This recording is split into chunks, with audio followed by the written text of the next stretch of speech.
আসসালামু আলাইকুম ভিউয়ার্স।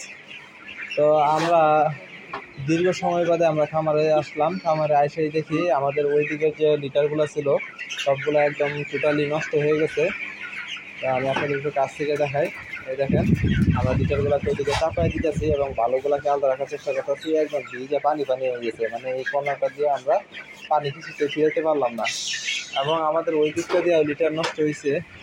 আরও সমস্যা হয়েছে আমাদের যে চালটা আছে, মানে যখন বিপদে বিপদে যখন আসে সব দিক দিয়ে আসে, এদিক দিয়ে যে আমার যে চালটা আছে ওই দিক দিয়েও পানি পড়ছে। পানি পড়ে ওইখানে আমাদের লিটারটা ভিজে গেছে এবং এই দিকটা পুরোটাই মোটামুটি ভিজে গেছে।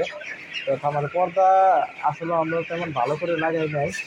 বেশি ভালো করে পর্দা লাগাইতে গেলে দেখা যাবে পর্দা দিয়ে আবার মুরগি মারা গেছে।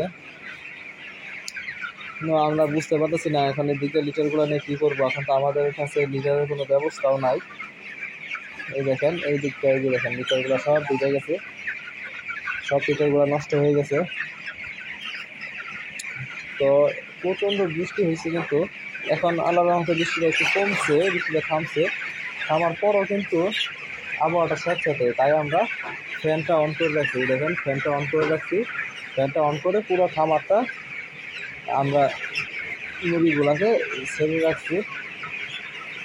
তো আলহামদুলিল্লাহ, আরও বেশি ক্ষতি হইতে পারতো বা আরও বেশি ভিজতে পারতো। আল্লাহর রহমতে কমে দিচ্ছে, কমে ক্ষতি হয়েছে।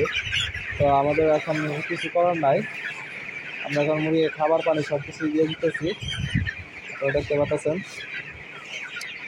তো আমি কেন ভিজলো এই বিষয়টা নিয়ে আপনাদের সামনে ডিটেলসে একটা ভিডিও দিব ইনশাল্লাহ, ভিজার কারণটা নিয়ে।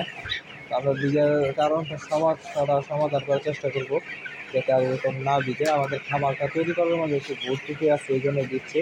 এটা আমি পরবর্তী ভিডিওটি দিব ইনশাল্লাহ। এই ভিডিও এই পর্যন্তই। সকলে ভালো থাকবেন, সুস্থ থাকবেন। আসসালামু আলাইকুম।